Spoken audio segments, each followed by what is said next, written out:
Nice job! Again?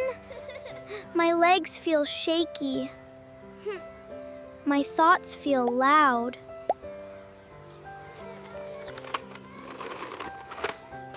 I'm done. I quit.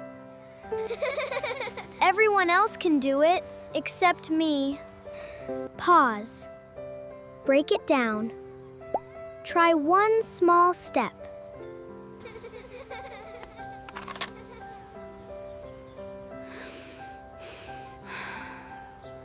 Maybe I'm trying to do the whole course too fast.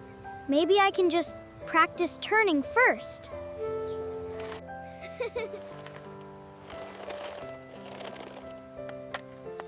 Ugh.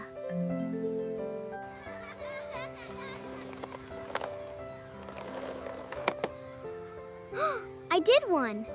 Puff! Puff, you got the turn!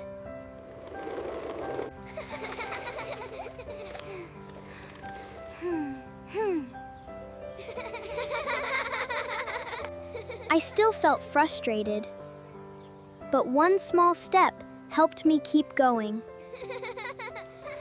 One small step is where I start. Little tries can build big parts. When things feel too hard, pause. What do we do next? Break it down. And then? Try one small step. You don't have to do everything perfectly. Sometimes you just need one small step.